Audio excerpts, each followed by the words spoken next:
are the Group 1 and our topic for today is all about Antonio Pigafetta, the first voyage around the world. We have four parts in our topic that we will tackle today. Part 1, the authors, short biography, academic career, published work. Part 2, the background of the assigned material. Part 3, the content of materials. Key points focus on the material, contribution and relevance of the materials in understanding Philippine history. And last, Part 4, learning experience. Si Antonio Pigafetta ay isang Venetian scholar and explorer. Matatagpuan ang kanyang statue sa Cebu City. Si Pigafetta ay kabilang sa mga mayayamang pamilya sa Vicenza in Northeast Italy. He studied astronomy, geography, and cartography. He joined the expedition to the Spice Island, led by explorer Ferdinand Magellan under the flag of King Charles I of Spain. He served as Magellan's assistant. Si Antonio Pigafetta ay isang famous Italian traveler who is also known by the name of Antonio Lombardo or Francisco Antonio Pigafetta. Initially linked to the Order of Rhodes, which was knight. He went to Spain in 1519 accompanied by Monsignor Francisco Chiricato and Carlos V to promote the company initiated by the Catholic monarchs in the Atlantic. Soon he became a great friendship with Magallanes, who accompanied together with Juan Sebastian Elcano in the famous expedition to the Moluccas begun in August of 1519 and finished in September 1522. He was wounded at the Battle of the Island of Cebu, Philippines, in which Magellan found death. Si Antonio Pigafetta ay pinanganak sa between 1480 and 1491 dahil hindi sure ko anong exact year kung kailan siya pinanganak sa Vicenza, Republic of Venice in modern Italy. Namatay siya noong 1531 sa edad na 40 to 50 dahil hindi rin sure kung anong edad siya namatay sa Vicenza, Republic of Venice. Ang kanyang nationality ay isang Venetian. Years active is 15, 50s, and 50 to 20s. Known for chronicling Magellan's circumnavigation. Ang kanyang mga published books is yung First Voyage Around the World noong 1522 and Relazione del Primo Viaggio Interno al Mondo noong 1524 to 1525 and Regole Sularte del Navigare noong 1524 to 1525.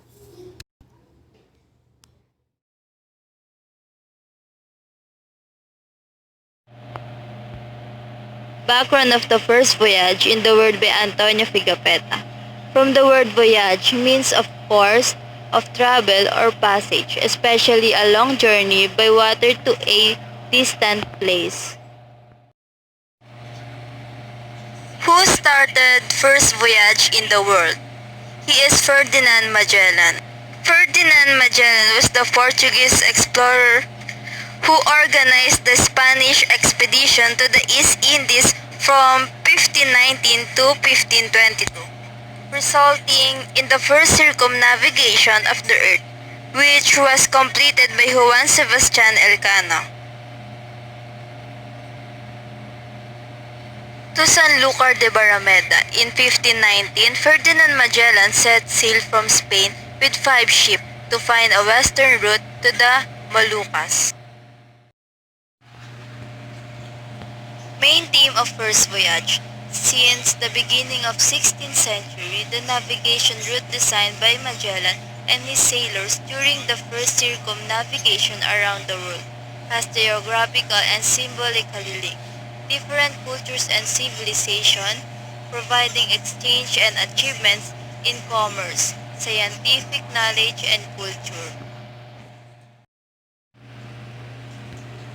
First half of first voyage. the ship's first stop was meant to be Tenerife in the Canary Island, the 44th place that Darwin had hoped to visit with Henslow. They used the Strait of Magellan. Ferdinand Magellan was the first person to sail directly from Europe to India. By October 1520, Magellan and his men had entered what is now called the Strait of Magellan. It took them over a month to pass through the strait, during which time the master of one of the ships deserted and sailed back home. 99 days his fleet accomplished the western crossing of the ocean in 99 days, crossing water so strangely calm that the ocean was named Pacific, from the Latin word pacificus means tranquil. By the end, the men were out of food and chewed the leather parts of their gear to keep themselves alive. Importance of Magellan's Voyage. Magellan's Voyage is important because it was the first to circumnavigate the globe and led to the formation of the International Date Line. What did Magellan's Voyage prove? Ferdinand Magellan. Magellan wanted to prove that the world was round, and through his exploration, he did prove that the earth is round.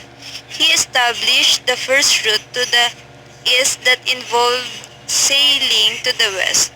This passage went around the tip of South America. Who finished Magellan's voyage? Elcano. Juan Sebastian Elcano was the Spanish explorer of Basque origin who completed the first circumnavigation of the earth. After Magellan's death in the Philippines, Elcano took command of the Carac Victoria from the Moluccas to Sanlúcar de Barrameda in Spain.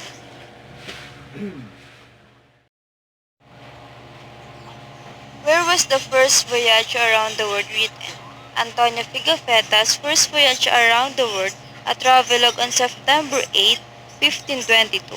The crew of Victoria cast anchor in the water of Seville, Spain, having just completed the first circumnavigation of the world.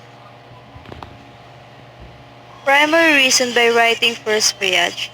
Pigafetta tells how, being Barcelona in 1519, he heard about Magellan's expedition, and being wishful to learn about the world, he asked for obtained permission to join the voyage. Magellan wanted to prove that the world was round, and through his exploration, he did prove that the earth is round. Antonio Pigafetta published the first voyage around the world in 1550. Hi everyone, my name is Ron Edmer Gregorio and I will presenting to you the part 3, the content material of Antonio Pigafetta, First Voyage Around the World. Key points: focus on the material, contributions and relevance of the material in understanding the Philippine history. So let's start. First, Treaty of Tordesillas Line.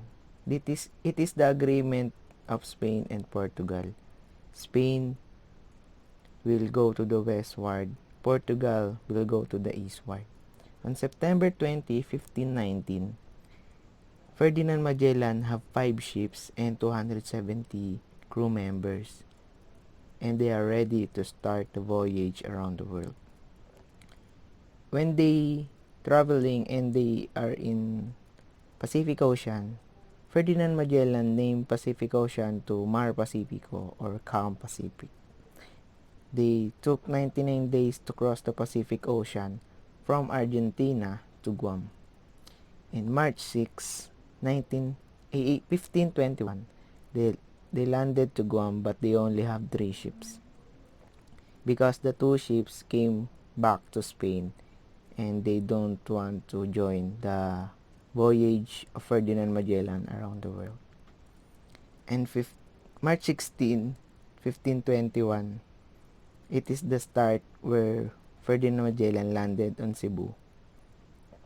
And they see Lapu-Lapu and Rahumabon in that place. And the communication Because of their communication of Enrique serves the interpreter of Spaniards and the Filipinos. Importance of geography. Because of the travel of Ferdinand Magellan, the people update the appearance of the world map that the flat earth is not real, that the world is oval, that the world is round. Importance of writing. Would we know the part of our history? Would be Spaniards and Portuguese will be aware that the danger will encounter when they go to the Philippines. And it is a big deal when I wrote to record the history. The benefit of the Philippines is the start of the Filipinos to be aware that we are a lot of people in different places. It helps the Philippines to know by other countries. And the highlights of the story, it is about the travel of Ferdinand Magellan around the world and what happened to his crew when they get to the Philippines. How native Filipino fight for the rights for their motherland. How 5 ships of Magellan become one and the only Victoria. Magellan have 270 crew members, but when they come back home in Spain, they are just 35 individuals. And most important and I learned in this topic first is difference of discovery and rediscovery, because who really first discovered in the Philippines? It's really Magellan or the natives? Here we will find out in this topic who really first discovered in the Philippines. Kaya ito yung nakuha kong knowledge, ito yung napili ko. Kasi nalaman ko na hindi naman pala talaga si Magellan ang unang nakadiscover ng Pilipinas, kundi ang mga tunay din na Pilipino, kasi pumunta sila dito na meron ng Pilipino na naninirahan dito sa ating bansa. Kaya ito yung most important. Second, importance of journal writing history. There will be no desire to explore different parts of the world if no one writes their journals and travels. Writing is very important for creating history for us to know this. Nakuha akong knowledge dito sa pangalawa is napakahalaga ng pagsusulat ng history, katulad na lamang ni Antonio Figafetta. Sobrang laking tulong ng sinulat niya na ito, ng topic na ito. Kasi ngayon ko lang din nalaman na kung sino ang pumatay kay Magellan at kung sino talaga ang unang nakatuklas ng Pilipinas. And last, importance of traveling. It is really important for us to explore the different important places. So as long as you have the time and opportunity to travel or discover a place or things, make the most of it. Live.